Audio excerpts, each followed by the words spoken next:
Hi, I'm Robert Kramer of BTX Window Automation, and today we're going to be talking about setting limits on the 5060 Classic system. I have a 45 watt motor here, and we're basically going to set this up and show you how to do this. So I have a test cable here, got a switch on here, and I got a cable that plugs into the motor. We're going to go ahead and plug this into the motor. It'll also work with the radio receiver or anything else that you have an open, stop, and close on it. You want to make sure once you get this plugged into the motor, twist it on, we want to go ahead and lock this clip in. You'll just click this down and then give it a twist to make sure it's locked in all the way. Now we need to test it. So I'm going to go ahead and run it to the closed position. Now that's going too far. You can hear that it's going too far. And then we're going to run it open. And you can see here we definitely need this to go farther open. So we're too far in the close and not enough in the open. What you're going to do is you can take this cable off of the track and then undo the screws on this little cap right here. In this particular example, I've already unscrewed those enough, so I'm just going to pop the cap off, okay? And what we have here is we have a red and a blue knob. For BTX, blue always is your close limit, and red is always your stack limit, and we have nice labels here that we label close and stack, okay?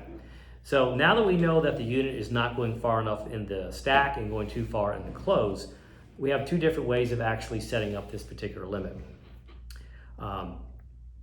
This butterfly clip here is very important as you're making adjustments. You always want to make sure it's in the middle so none of these knobs are pushed in, because the way we adjust limits is slide the butterfly over and push down on one of these knobs, okay?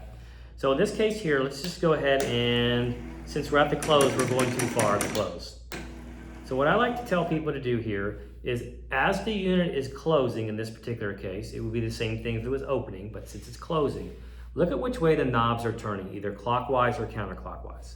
So in this particular case, as I'm closing it, the knobs are going clockwise. And I'm going to go ahead and set this where I want it to be. It's say right there is where I want the overlap master to be. And I'm going to go ahead and slide the butterfly over, and I'm going to push down on that close knob, okay? Now you're going to see here we have these little discs that have cutouts in them that the piece behind it, this kill switch is going to rock into place. So I'm going to turn it clockwise, the same direction it was moving as it was closing, until that drops in. Do you hear that click? And you see that kill switch back here that kind of rocks into place? Okay? Then we're going to pull the knob up and put the butterfly back in the middle. Okay? Now what we can do is we can go ahead and test the track, and you can tell I went ahead and put the switch in the closed direction. It did not move. That tells me that that limit is set. If I were to hit it in that direction and move, that means we did not get dropped in here, okay? So now what I'm going to do is we're going to go ahead and open this up, and you can see it stopped way early. In this particular case, what we're going to do is we're going to leave the test cable or the wall switch engaged in the direction you need to add distance to. Slide the butterfly towards the close, because we're going to be adjusting the stack or the open. Push down on that knob, and I always like to turn that knob towards the other knob. So if it's stack, I'm going to turn it this way. If it was the close I was adjusting, I'd turn it towards the red. And since it's already engaged, the power's on. As I turn this knob about a half turn or quarter turn, it's going to start to move. So you're going to be able to bump it down by giving it a little turn and pulling it back. Push and back, push and back.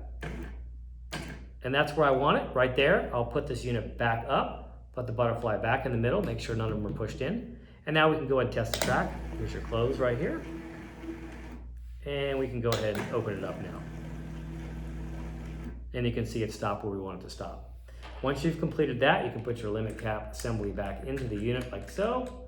Go ahead and put your screws back in, and your limits are set. If you have any questions, you can reach us at 800-422-8839 and ask for the tech support. Thank you.